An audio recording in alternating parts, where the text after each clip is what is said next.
ऋषिवर, सर्वप्रथम आप बारात का स्वागत और वर का परीक्षण कीजिए, फिर विवाह के अन्य संस्कार होंगे। जी।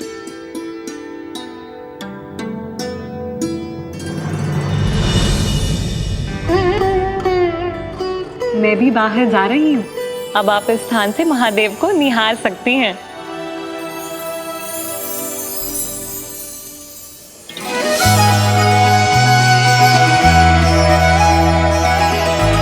नहीं ना, अब तो मैं आपके दर्शन मंडप में ही करूंगी।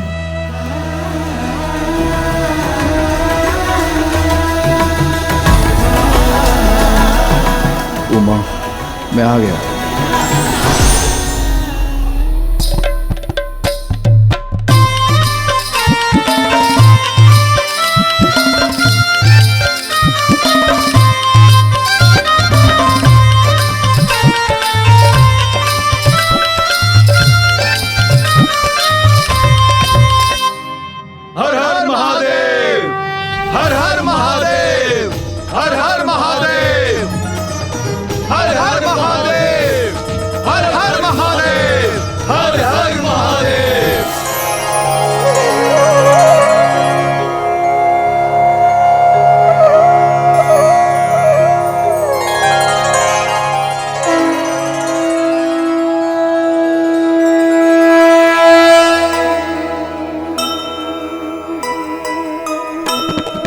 शंभू बारात लावे उमा के द्वारे,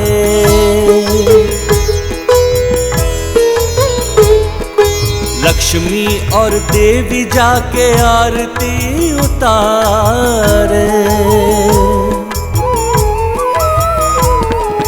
चहु और बाजे आज ढोल और मृदंगा, घड़ी शुभ मिलन हो मनाओ आनंदा।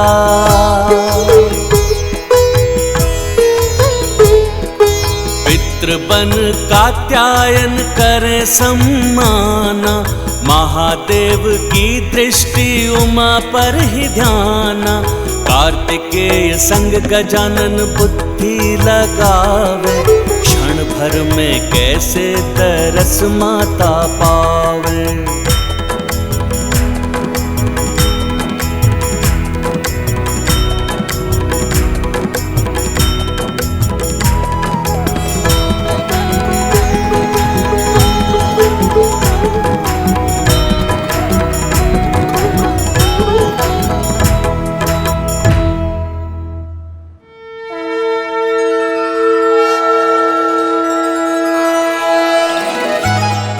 नाथ, बिना आपको देखे ही आपकी उपस्थिति का आभास हो गया है मुझे। भवन में प्रवेश कर चुके हैं ना आप?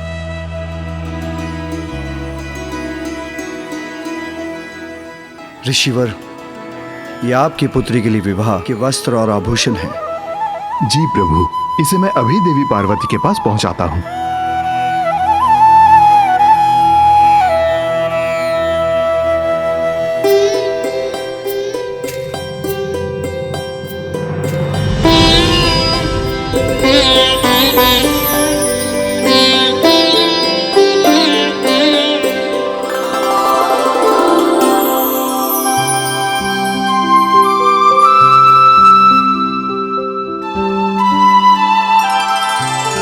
मेरे स्वामी के नेत्र भी मुझे इसी प्रकार ढूंढते तो मैं स्वयं को अत्यंत भाग्यशाली समझती।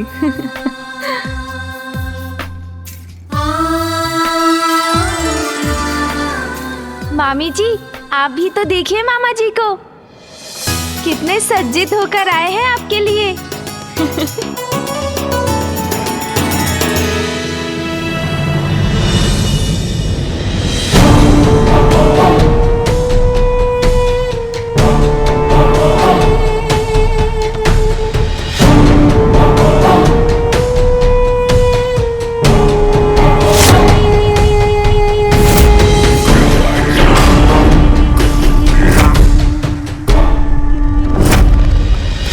जैसा सोचा था वैसा ही होता प्रतीत हो रहा है।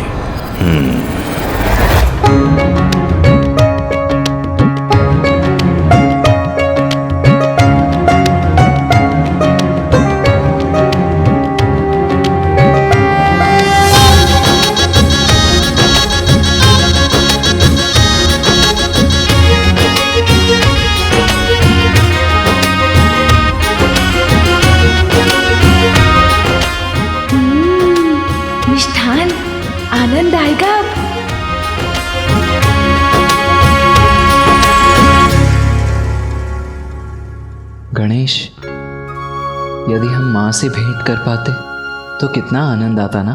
हाँ भैया, ये विचार तो मुझे भी आया था, किंतु भोजन की तैयारियां हो रही है, भोजन छोड़ना उसका अपमान होगा ना। किंतु भैया, ये भी तो सत्य है, भोजन अभी तक परोसा नहीं गया है।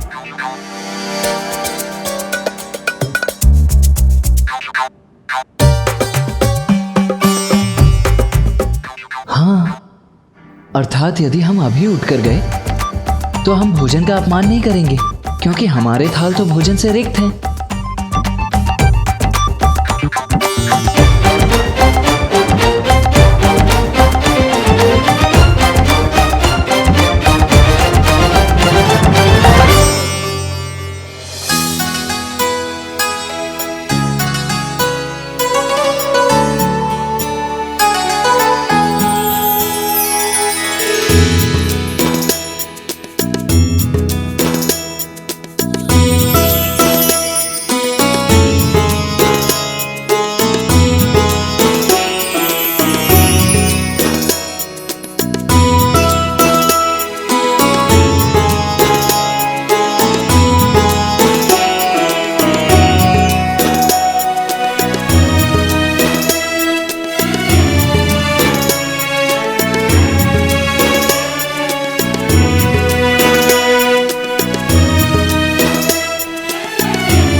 अद्भुत लग रही हैं आप, अतुलनीय है आपकी सुंदरता। सुंदरता की परिभाषा है आप देवी पार्वती। मेरे स्वामी चंद्रदेव भी आपकी अनूठी आभा को देखकर लज्जित हो जाएंगे देवी।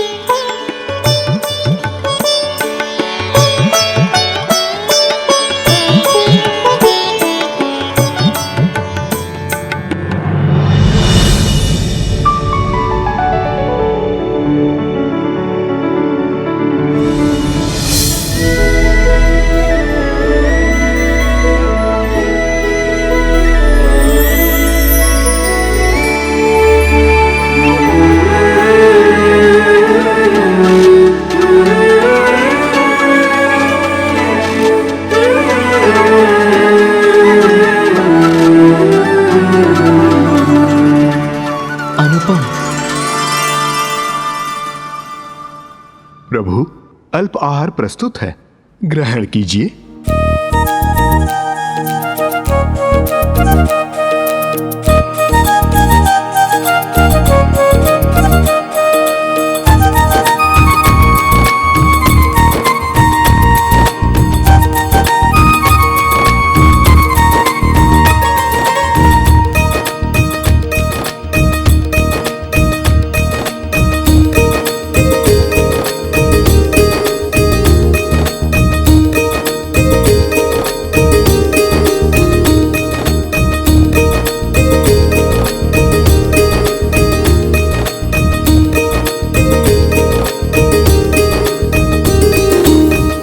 मैं तुमसे भेंट करने के लिए इतना व्यग्र हो रहा हूं माँ कि अब तुम्हें देखे बिना भोजन का एक निवाला भी ग्रहण नहीं किया जाता।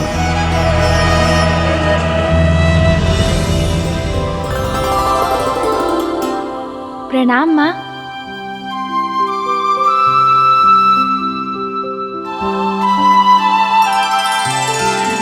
यहाँ क्यों प्रवेश किया आप दोनों ने? आप दोनों को तो बारात के साथ होना चाहिए था ना। वो हम लोग माँ को देखने आए थे मामी जी। हाँ मामी जी। तो हो गई भेंट, अब शीघ्र अब वापस जाओ।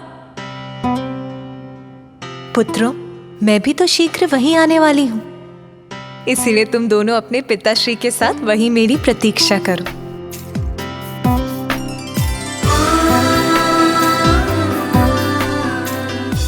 भैया, माँ अपने वस्त्रों और आभूषणों के साथ कितनी सुंदर दिख रही है ना। हाँ गणेश, किंतु पिताश्री तो अभी भी अपने चर्म भस्म और रुद्राक्ष धारण किए हुए हैं। भैया, पिताश्री को उनके मनोरम रूप में लाना ही होगा। हाँ गणेश, किंतु कैसे? वो तो मामा जी, बुआ जी और फूफा जी किसी का आग्रह स्वीकार नहीं करेंगे। कौन है जिसका आग्रह वो टाल नहीं सकते?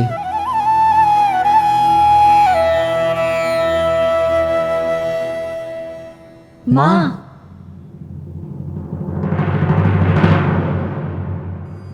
ऋषिवर, विवाह का समय निकट है और देवी पार्वती भी तैयार हो गई होगी, इसलिए हमें मंडप की ओर बढ़ना चाहिए। प्रभु चलिए।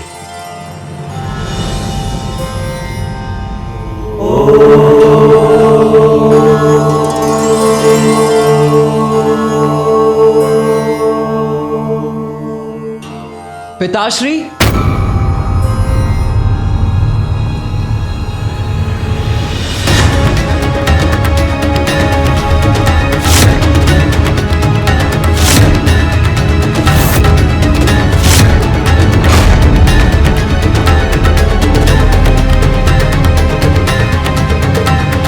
क्या हुआ पुत्र कार्तिकेय? क्या हुआ पुत्र गणेश? क्यों रोका मुझे?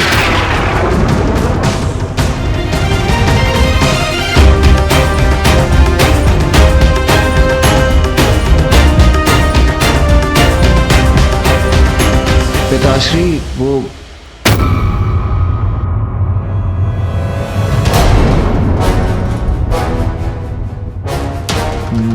माँ। अकस्मात गणेश कार्तिकेय ने क्यों रोक दिया महादेव को?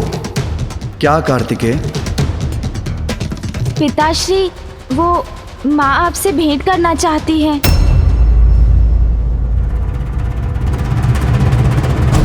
विवाह के मुहूर्त से कुछ समय पूर्व पुत्र सब कुशल तो है ना? पिताश्री, वो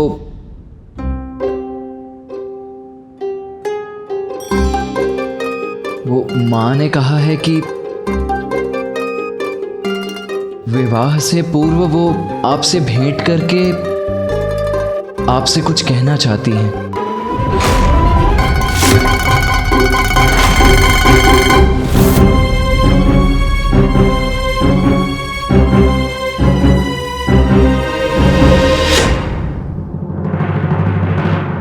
प्रभु, जो भी उलझन है उसे मैं सुलझाता हूं। ऋषिवर, आप रुकिए, मुझे आज्ञा दीजिए। उमा मुझसे भेंट करना चाहती है।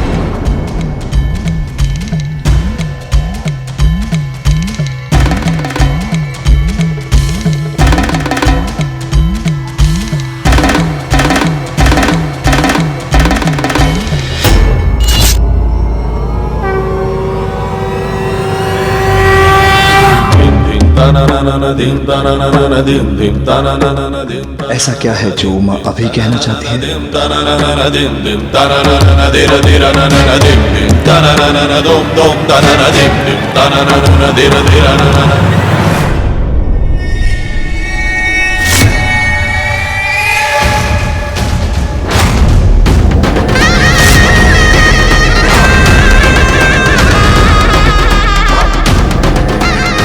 कैलाश समीप है और धम्बासुर का लक्ष्य भी।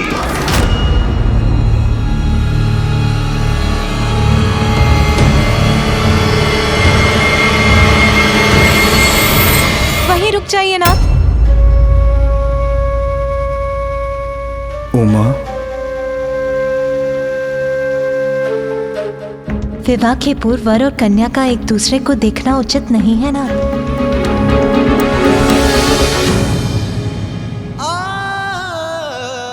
उचित है उमा, तो जो भी है मुझे वहीं से बता दो।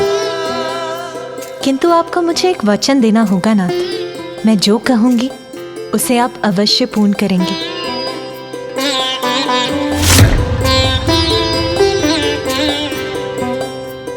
आज हमारे पुनर्विवाह के इस पावन अवसर पर उपहार स्वरूप मेरी एक इच्छा पूर्ण करने का वचन दीजिए। कहिए नाथ, आप वचन देंगे ना? उचित है उमा, मैं वचन देता हूँ। मेरी इच्छा है कि आप दिव्य मनोरम रूप धारण कर मुझसे विवाह करें।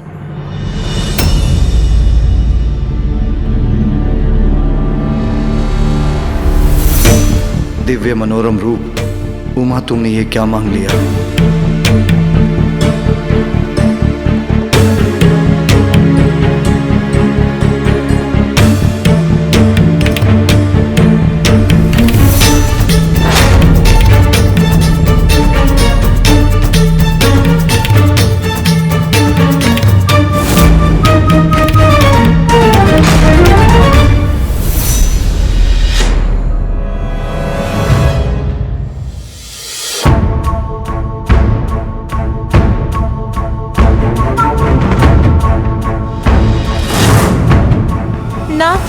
नाथ, स्वामी,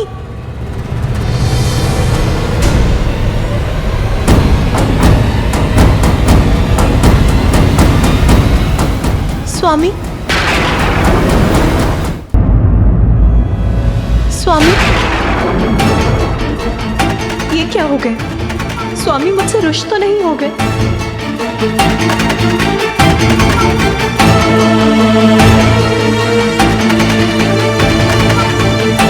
पिताश्री अकस्मात गंभीर क्यों हो गए?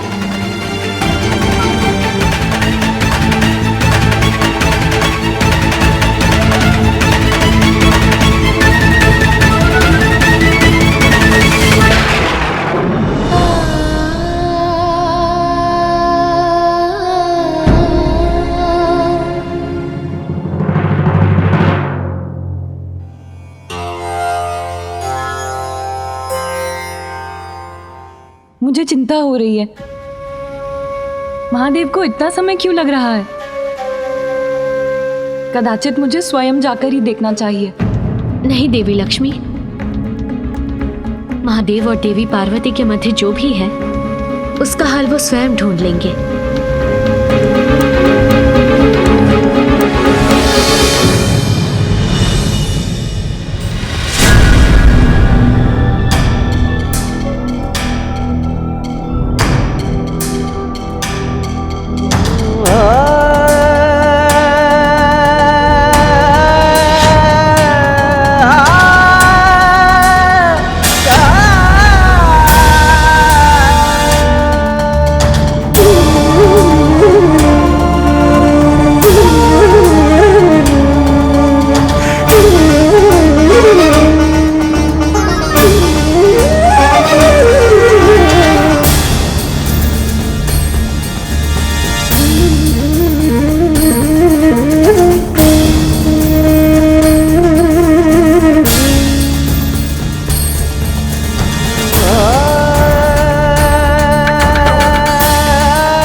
क्या हुआ महादेव? सब कुशल तो है? विवाह के कुछ क्षण पूर्व ही पत्नी पति से वचन मांग ले तो सब कुछ कुशल कैसे हो सकता है नारायण? ऐसा क्या वचन मांग लिया देवी पार्वती ने? वही जो आप सभी मांग रहे हैं।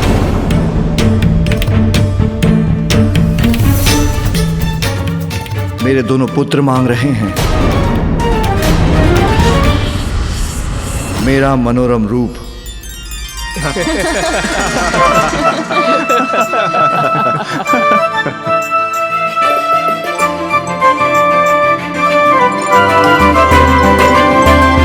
को देवी पार्वती की ये इच्छा अवश्य पूर्ण करनी चाहिए।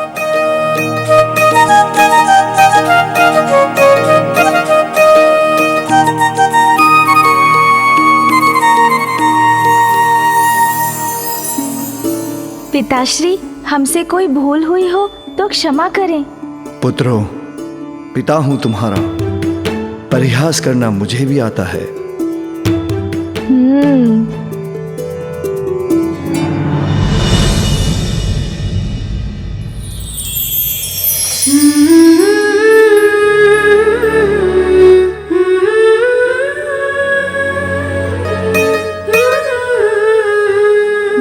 पार्वती, विवाह के अवसर पर तो वर को कन्या की प्रतीक्षा करते हुए देखा है हमने, किंतु आज प्रतीक्षा आपको ही करनी होगी। महादेव को उनका दिव्य मनोरम रूप धरने में कुछ तो समय लगेगा ना? अवश्य देवी लक्ष्मी, आप भी देखिएगा परीक्षा का परिणाम कितना मनोहर होगा।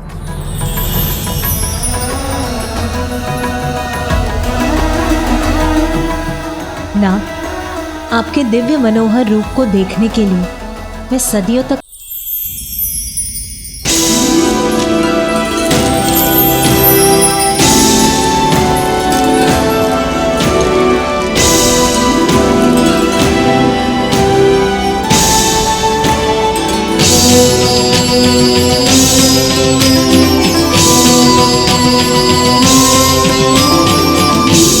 शिव जी, अब आप विवाह के लिए पूर्ण रूप से तैयार हैं।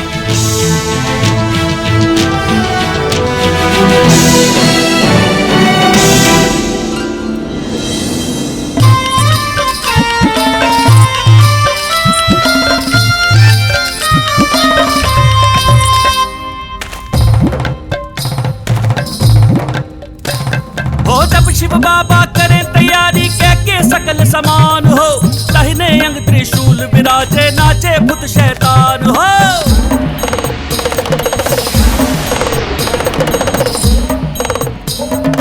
ब्रह्मा चले विष्णु चले लहके वेद पुराण हो, शंख चक्र और गदा धनुष ले चले श्री भगवान हो।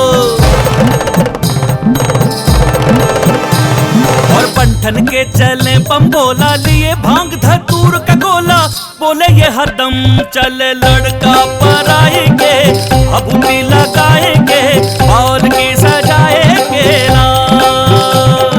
शिव जी बिहाने चले बाल की सजाएंगे, भभूति लगाएंगे बाल की सजाएंगे ना।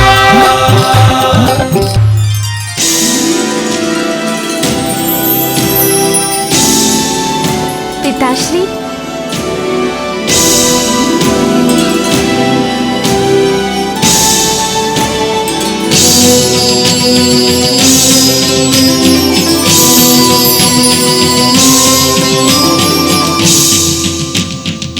दिव्यता से ओतप्रोत पिताश्री का ये रूप तो अनुपम है।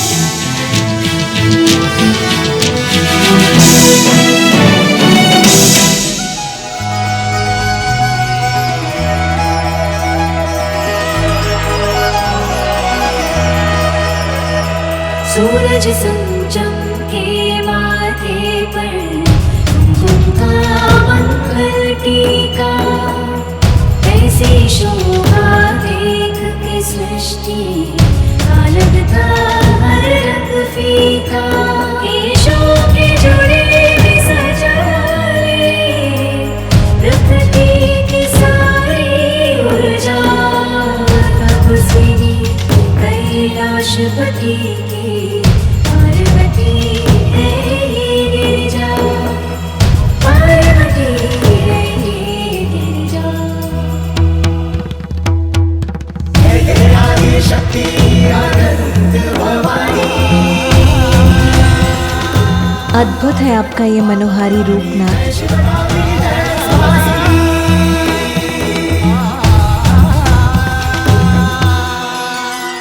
शक्ति और सौंदर्य से परिपूर्ण माता पार्वती के दर्शन अत्यंत सुखमय हैं।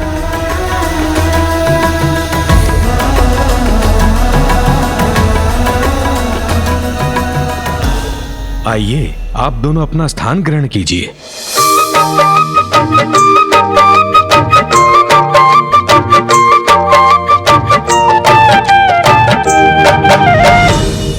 विवाह की मांगलिक विधियां आरंभ करने से पूर्व मंगल मूर्ति प्रथम पूज्य गणेश जी की पूजा करनी होगी।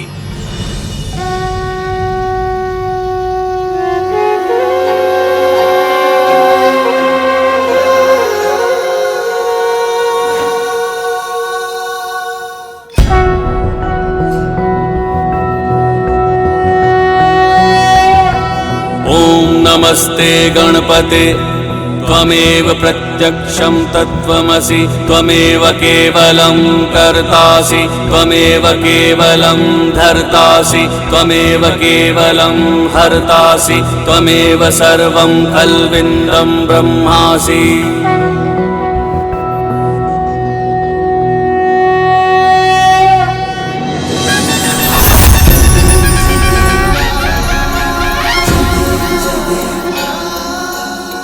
महादेव देवी पार्वती कल्याण हो। सिंदूर लाल चढ़ायो अच्छा गजमुख को, दो दिल लाल विराजे सुध गौरी हर को, हाथ लिए गुड़ लड्डू साई सुरवर को, महिमा कहीं न जाए। आप दोनों के इस रूप का जो भी दर्शन करेगा उसका वैवाहिक जीवन सदा मंगलमय और सुखमय होगा। मंगल मूर्त अधिकारी आप सबका मंगल हो। गंडस्थल मदमस्तक शोभे हरि जय देव जय देव।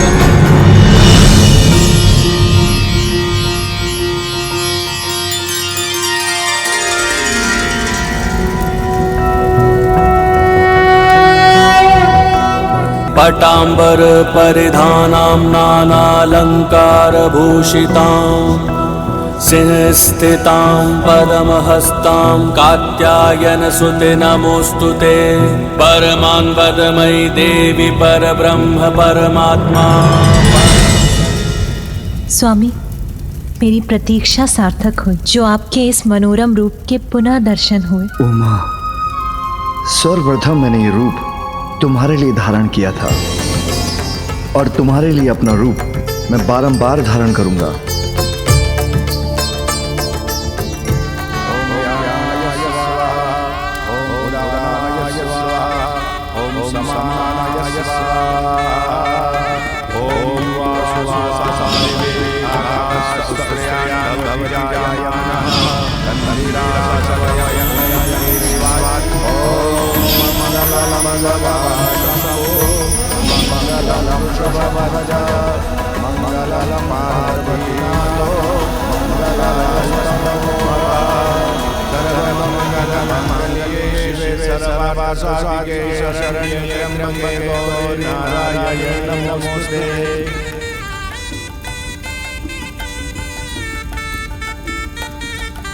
कन्यादान करने के लिए अपना स्थान ग्रहण करें ऋषि कात्यायन।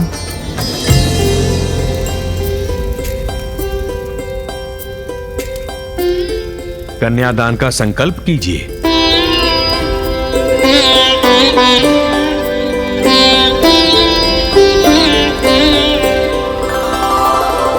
महादेव, आप अपने कुल, वेद, प्रवर, शाखा और गोत्र के बारे में बताएं।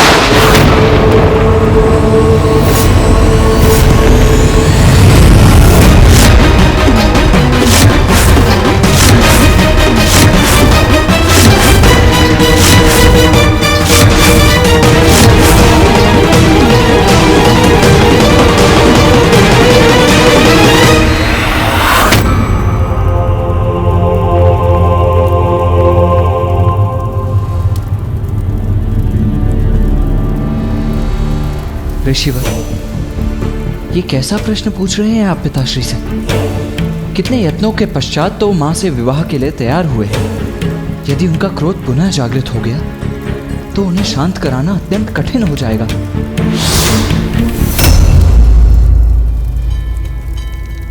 पुत्र कार्तिकेय, ऋषि कात्यायन उमा के पिता हैं और प्रश्न पूछना उनका अधिकार है।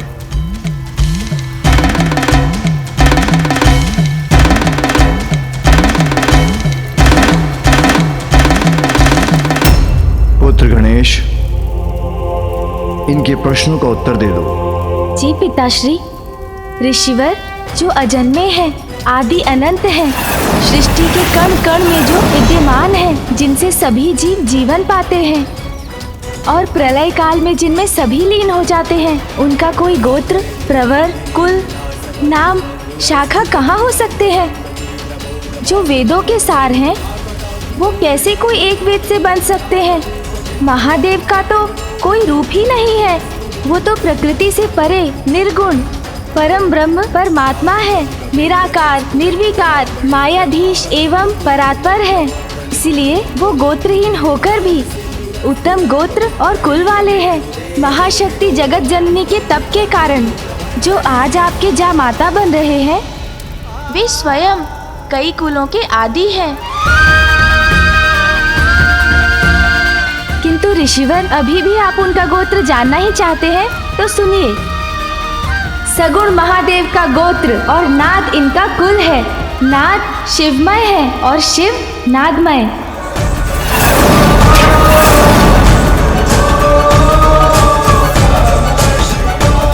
इन दोनों में कोई भेद नहीं।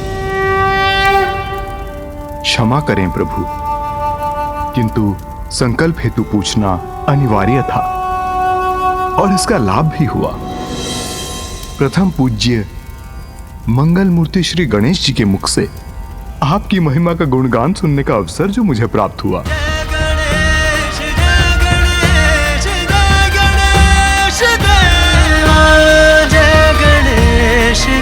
गणेश जय गणेश देवा, जय गणेश जय गणेश जय गणेश देवा, जय गणेश जय गणेश। प्रभु, मेरी पुत्री का पाणी ग्रहण कीजिए और इन्हें पत्नी के रूप में स्वीकार करें। ये तो मेरा अहोभाग्य है ऋषिवर। साधु साधु साधु साधु साधु साधु साधु साधु साधु साधु।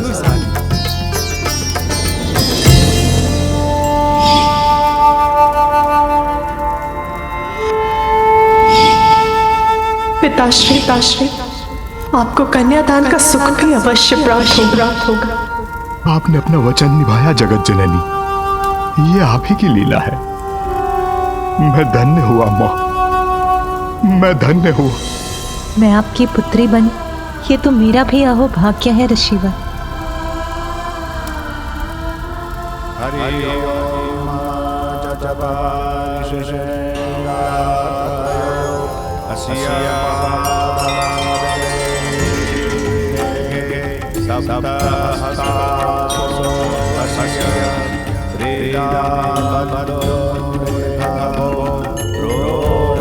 अब आप इनका गठबंधन कीजिए।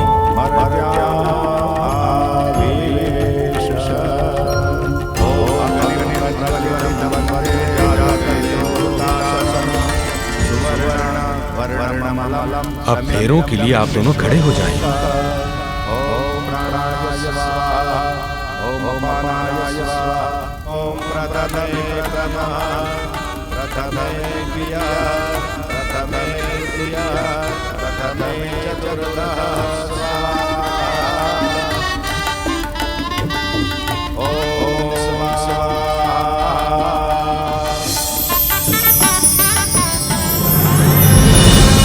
सुख दुःखानि सर्वाणि त्वया सह विभज्यते,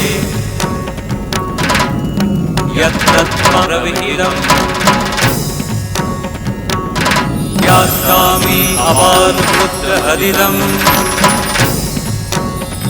अस्मि नास्ति च सन्तुष्टा द्वितीयसा द्विहितम्।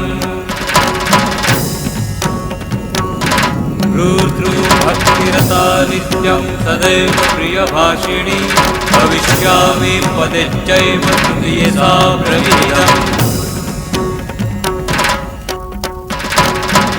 आर्ते आर्ता भविष्योमि सुखदुःखा विभागिनी, तवाज्ञा पालयन्या कार्येषु भवामित्वसाचिनी, धर्मार्थः कार्येषु कन्या सप्तपदे ब्रवीत्।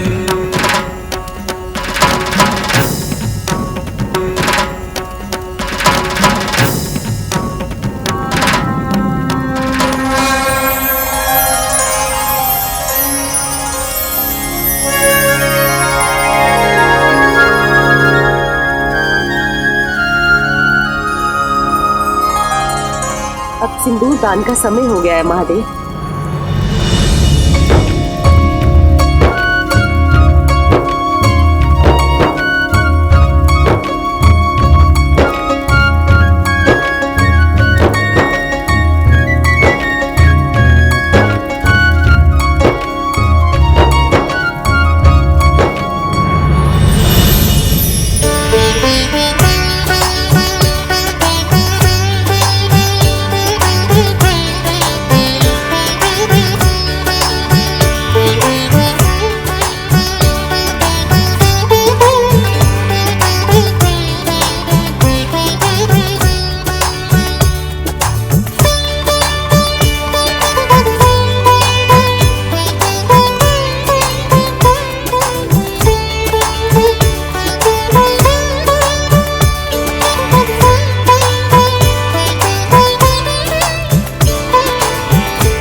अंततः हमारा पुनर्विवाह हो गया स्वामी।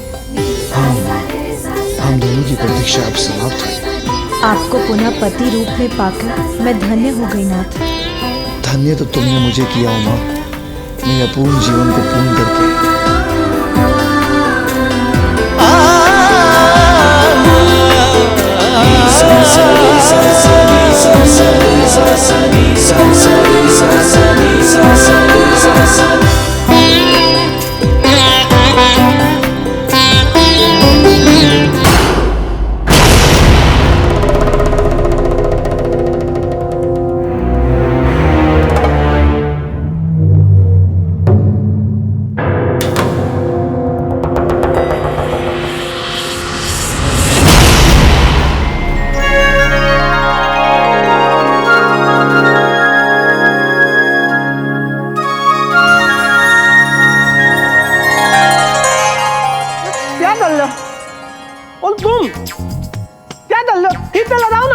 आप संतुष्ट नहीं है तो स्वयं क्यों नहीं कर लेते? अरे मुंह दम तलाओ, हाथ तलाओ, हाथ। नंदी जी ने यहाँ तो दायित्व मुझे तोपा है, इसलिए मेरे आदेश का पालन करो। तान डालो, तुरो लूटो, तान डालो, मेरे आदेश का पालन करो। द्वार रक्षा का दायित्व है हमारा, आपके आदेशों को सुनने का नहीं। इस अंतराल में यदि महादेव और माता पार्वती द्वार पर आ गए तो उनका स्वागत कौन करेगा? तान डालो, लूटो जाओ।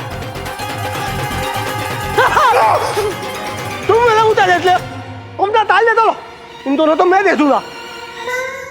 प्रभु माता तो तन देते लाते ही होंगे, उत्ते पुलवी मुझे तिद्ल तेलात तो उत्ते अनुरूप तदाना होता।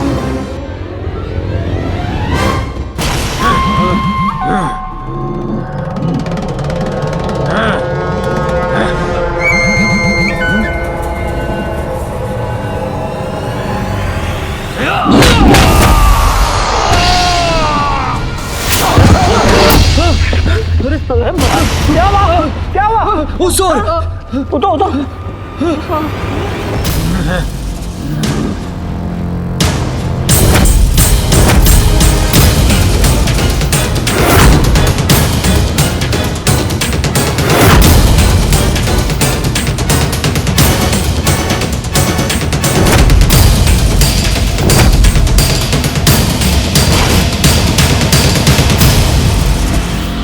कौन हो तुम लोग? यहाँ आने का दाद दे दिया।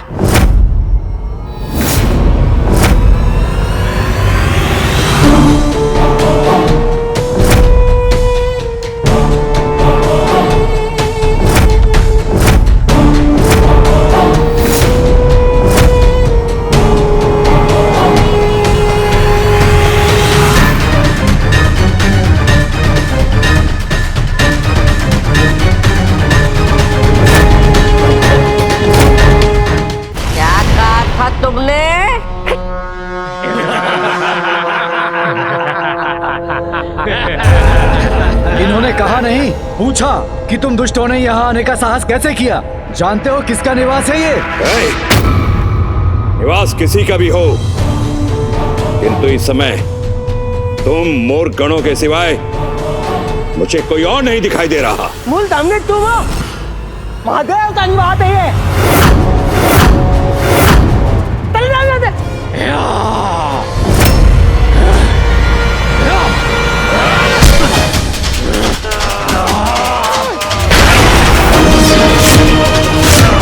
मेरे पिता सर्वशक्तिमान दंबासुर से धृष्टता भरा संवाद करने का दुस्साहस कैसे किया तुमने?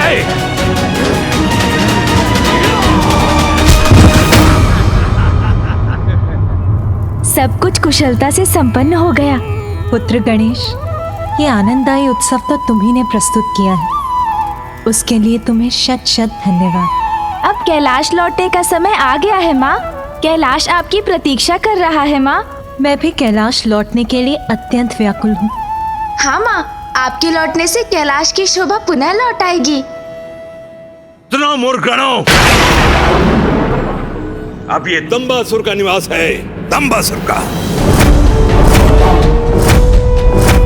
इतना दंभ देवताओं का इन तुच्छ गणों के ऊपर यहाँ की सुरक्षा छोड़ दक्षिण की ओर चले गए और मुझे दम भी बुलाते हैं। अब उनका दम चूर करेगा दंबासुर, दंबासुर, दंबासुर।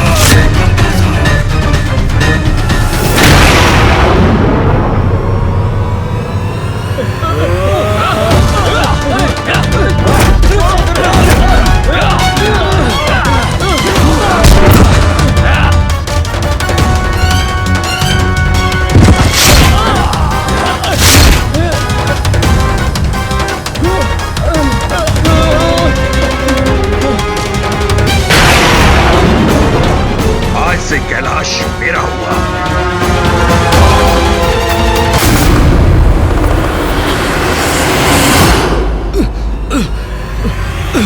नहीं, रुक जाइए, ये उचित नहीं होगा। अपने अशुभ पग लेकर आप माता के भवन के भीतर प्रवेश नहीं कर सकते। प्रतीत होता है इनके दम ने इनकी दृष्टि बाधित कर दी है। जो इन्होंने यहाँ कैलाश में अपना पग रखने की सोची, निश्चित ही इनका अंत अब समीप है।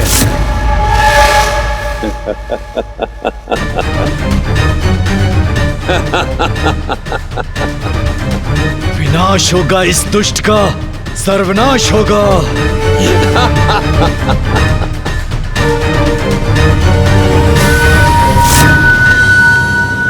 दंबासुर करेगा अब कैलाश का निर्माण।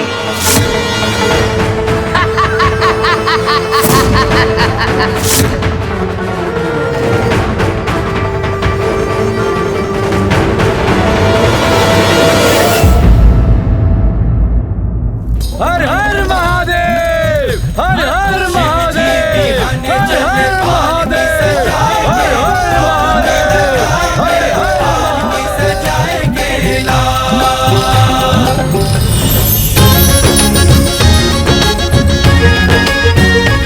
अब हमारे कैलाश लौटने और इस पावन स्थान से जाने का समय आ गया है उमा। माँ के साथ पुनः कैलाश लौटना सबसे सुखमय क्षण होगा।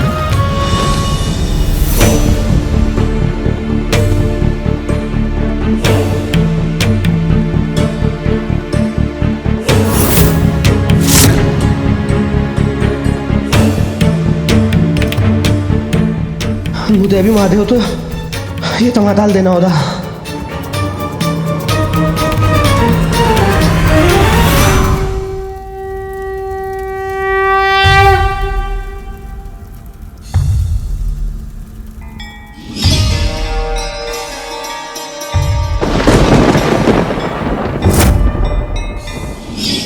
आज से इस पुण्य स्थान का नाम होगा एकाम्रम, अर्थात आम का वो वृक्ष जिसकी छाया में पार्वती ने अपना कठोर तप सार्थक किया, जहां हमारा पुनर्मिलन हुआ। मेरे और उमा के विवाह के इस शुभ दिवस और इस पावन स्थान का महत्व काल कालांतर तक स्थापित रहेगा।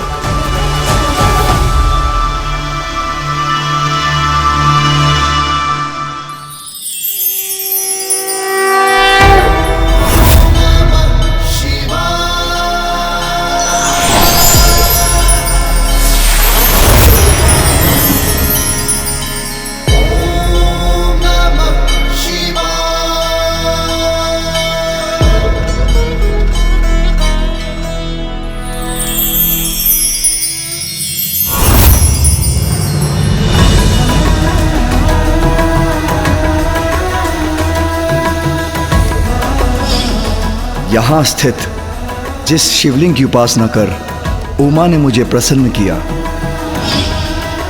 वो भविष्य में एकाम्रेश्वर शिवलिंग के नाम से प्रतिष्ठित होगा।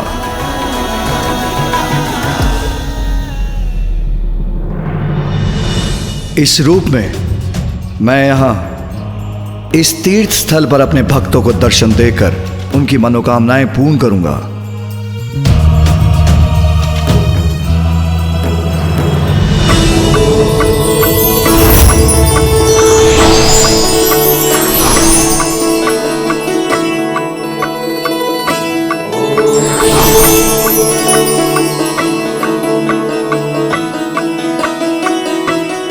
महादेव ने यहाँ स्वयं को एकांबरेश्वर नाम से स्थापित करने का निर्णय लिया है, तो मैं आप सभी से भी यहाँ विद्यमान होने का अनुरोध करती हूँ।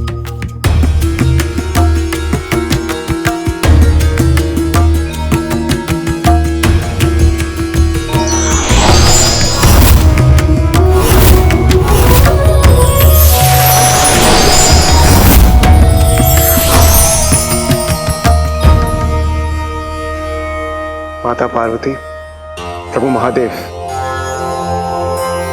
ये हमारा सौभाग्य है जो आपने अपने इस दिव्य विवाह का हमें साक्षी बनने का अवसर दिया और इस पावन स्थान पर हमें आपके साथ स्थापित होने का अवसर देकर आपने हम पर पुनः कृपा की। इसलिए जो भी भक्त अपनी मन में पूरी भक्ति के साथ यहां आएगा, उसे आपके साथ साथ हमारी भी कृपा की वर्षा प्रदान होगी।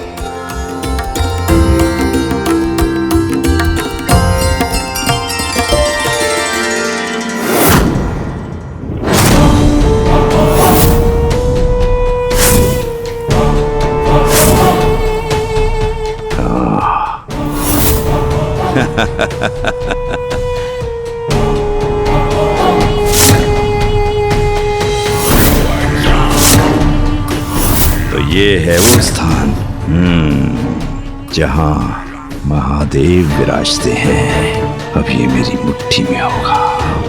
महादेव बहुत विराज लिया आपने यहाँ, अब मेरी बारी है। अब कैलाश पर मेरा अधिकार है, मेरा अधिकार। अब भगवान के इस निवास पर वास होगा हम असुरों का, और आज से हम होंगे यहाँ के भगवान। जो करेगा अपने असुर साम्राज्य का विस्तार इसी कैलाश से। कैलाश राज दंबासुर जी की, कैलाश अधिपति दंबासुर जी की, महान दंबासुर दंबासुर जी की।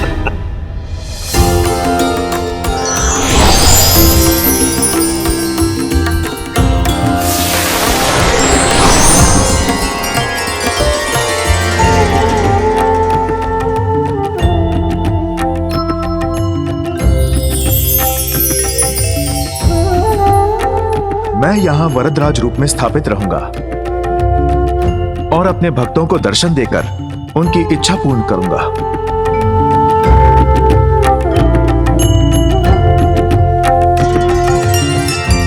पुत्र गणेश, पुत्र कार्तिकेय, तुम दोनों का भी इस स्थान पर स्थित होना अनिवार्य है।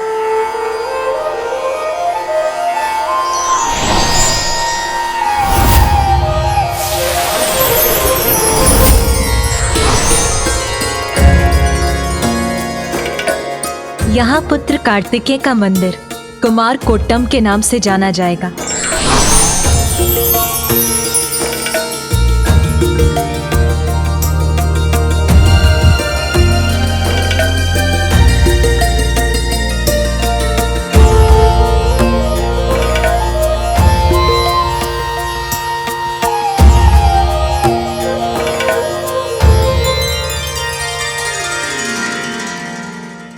अब एकांबरेश्वर मंदिर पूर्ण रूप से स्थापित हुआ। नहीं माँ, कुछ अति विशेष भी अभी शेष है। माँ, हम सभी के यहाँ होने का कारण आप ही हैं। आपके घोर तप से ही ये संभव हो पाया। इसीलिए आपके प्रतिष्ठित हुए बिना ये मंदिर अपूर्ण ही रहेगा। उचित कह रहा है गणेश उमा, तुम्हारी उपस्थिति के बिना ये दिव्य स्थान अपनी पूर्णता से वंचित रह जाएगा। इसलिए तुम्हारी दिव्यता का यहाँ स्थित होना अति आवश्यक है।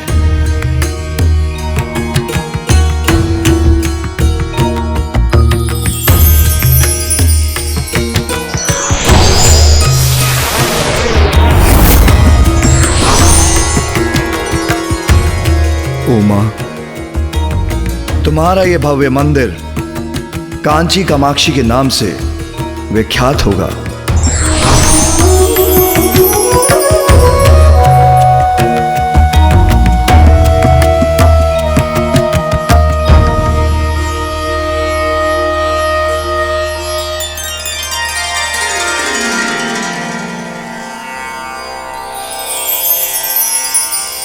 और हम सभी यहाँ आंशिक रूप से विद्यमान रहेंगे और यह स्थान एक पवित्र तीर्थ के रूप में जाना जाएगा।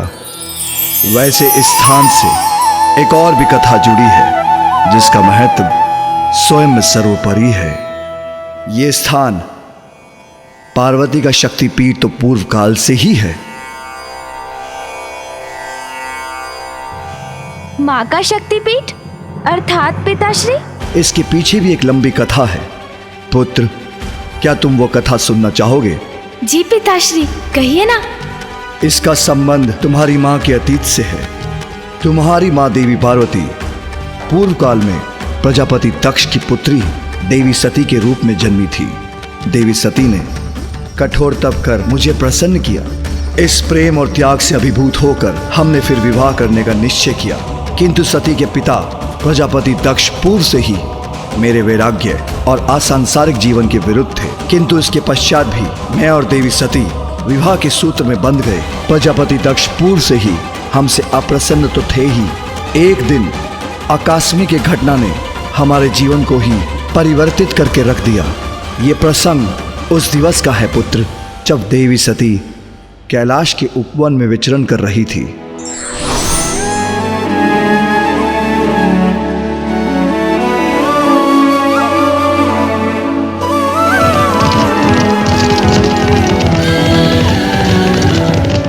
किसके रथ की ध्वनि है?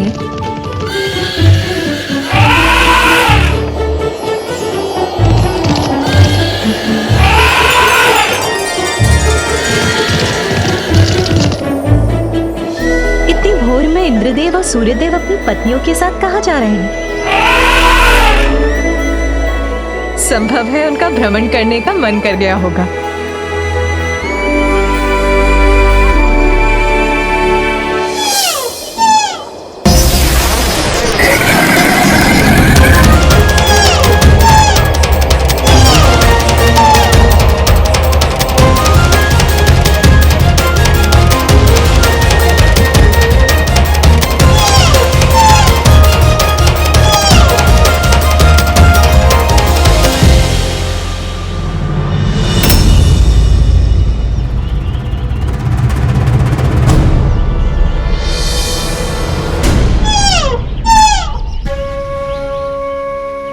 देवी रोहिणी ने मुझे देखकर भी अनदेखा क्यों कर दिया?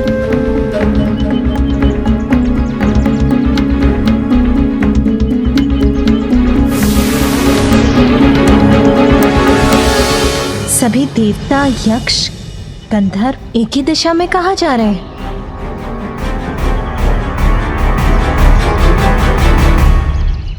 नंदी जी, आज कहीं कोई भव्य उत्सव का आयोजन हो रहा है क्या, जहां सभी जा रहे हैं? सत्य कहूं भी तो कैसे माता, और असत्य आपसे कह नहीं सकता। माता, आपके पिताजी महाराज दक्ष प्रजापति ने एक महायज्ञ का आयोजन किया है। ये सभी वहां आमंत्रित हैं और अतिथि बनकर वहीं जा रहे हैं। पिताश्री ने महायज्ञ का आयोजन किया है? फिर तो महादेव और मुझे भी अवश्य निमंत्रण दिया होगा। किसी ने मुझे बताया क्यों नहीं? माता, आपको किसी ने इसलिए कुछ नहीं बताया क्योंकि आपके और महादेव के लिए वहां से निमंत्रण नहीं आया है।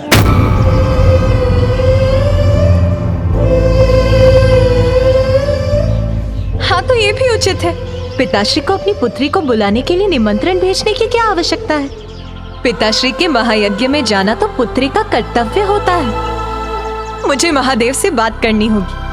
हमें शीघ्र प्रस्थान करना चाहिए। माता, माता सुनिए, माता।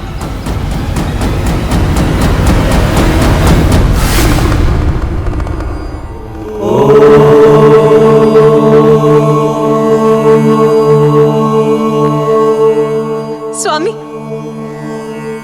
नाथ, मेरे पिता के यहाँ यज्ञ का आयोजन है, हमें वहां जाना चाहिए।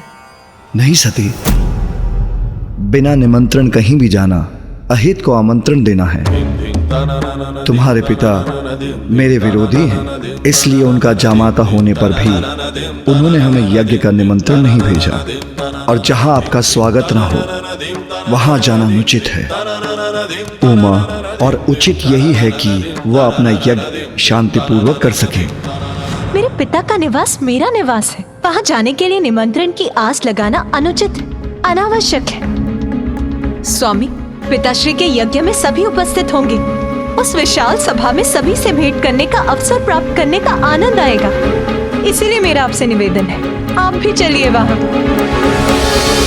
सती, जो बिना बुलाए कहीं जाते हैं वो अनादर के पात्र बनते हैं। ऐसा अनादर जो मृत्यु से भी अधिक कष्टदायी होता है। अनादर कैसा स्वामी? अपने पिताश्री की सभी संतानों में उन्हें सर्वाधिक प्रिय मैं ही हूँ। आप उन्हें बिना समझे हट कर आए, क्या संभव है? आप आमंत्रण नहीं प्राप्त होने को अपना अनादर समझ बैठे हैं। सती, तुम्हारा पति हूं मैं, और तुम्हें समझाना मेरा कर्तव्य है कि यदि यज्ञ में वो हमारी उपस्थिति नहीं चाहते हैं तो हमें तुम्हारे पिता की इच्छा का मान रखना चाहिए। मेरे पिता की इच्छा स्वामी? हाँ सती, हमें वहां देखकर उनका क्रोध जागृत होगा और क्रोध से उनका यज्ञ असफल होगा। स्वामी, संभव है उन्होंने हमें निमंत्रण इसीलिए नहीं भेजा कि उन्हें ज्ञात है आप उनसे कितनी घृणा करते हैं। इसके विपरीत तुम्हारे पिता को ही मैं सदैव अप्रिय रहा, किंतु फिर भी तुमने मुझसे विवाह किया। जिस विवाह को स्वीकार करने के लिए ब्रह्मदेव ने उन्हें विवश किया, इस बात से वो आज तक व्यथित हैं, जिसके कारण वो मात्र मुझसे ही नहीं, वो तुमसे भी क्रोधित हैं। आप दोनों के परस्पर मतभेद का प्रभाव मैं स्वयं पर नहीं ले सकती। चलिए प्रभु, हमें जाना चाहिए। सती, इच्छा जब हठ का रूप ले लेती है तो उसका परिणाम सदैव विनाशकारी होता है। हट मैं नहीं, आप कर रहे हैं स्वामी। पुत्री का पिता के यहाँ जाना विनाशकारी कदापि नहीं हो सकता। मैं आपसे निवेदन करती हूँ नाथ, यदि और कोई कारण नहीं है तो मेरी इच्छा पूर्ण करने के लिए ही वहां चलिए। सती, यदि तुम जाने का निर्णय ले ही चुकी हो तो मैं तुम्हें रोकूंगा नहीं, किंतु इसके बाद भी मैं कदापि तुम्हारे साथ नहीं जाऊंगा। अभी आप ही ने कहा कि हट उचित नहीं, और अब आप ही अपने हट पर अडिग हैं। उचित है फिर, मैं आपकी पत्नी अवश्य हूं, किंतु मैं अपने पिता की पुत्री भी हूं, इसीलिए मैं वहां अवश्य जाऊंगी। इस बात का कि विवाह के उपरांत प्रथम बार मैं वहां अकेले ही जाने के लिए विवश हूं। जैसी तुम्हारी इच्छा, किंतु नंदी और अन्य गणों को अपने साथ लेके जाना।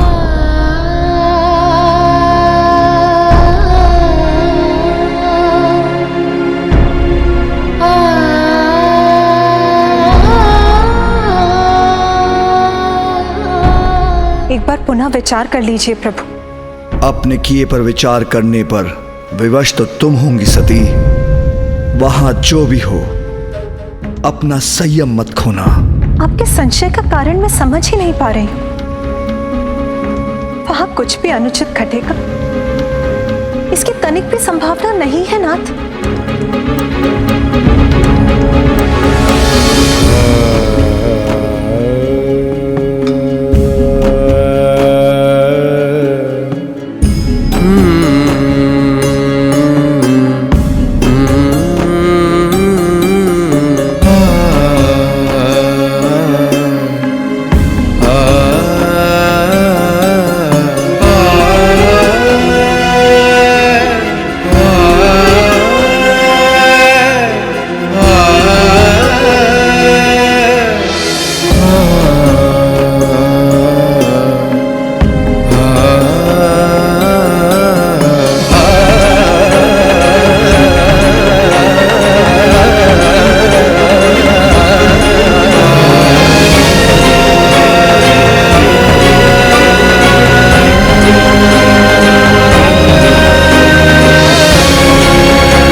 बहनों से भेंट करने के लिए अधीर हो रही।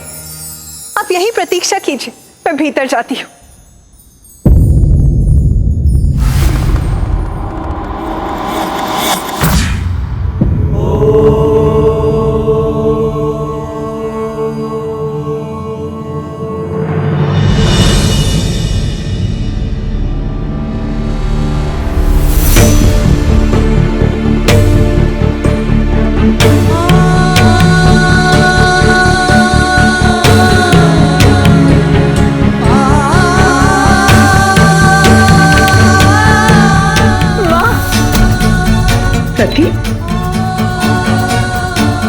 सती के यहाँ आने से कोई अनिष्ट न घटित हो जाए।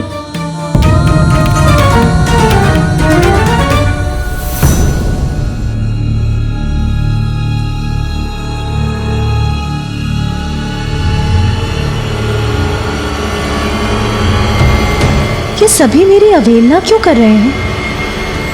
माँ! सती, पुत्री तुम यहाँ?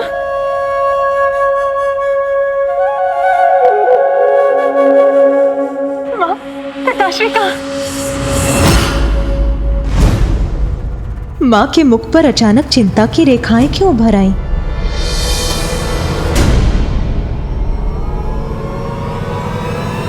पिताश्री!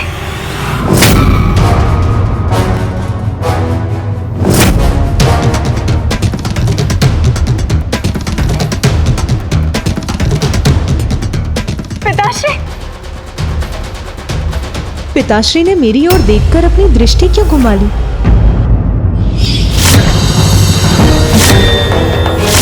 पिताश्री के मुख पर आई इस दुखद भाव से प्रतीत होता है कि अवश्य ही वहाँ कोई अप्रिय घटना घटी होगी।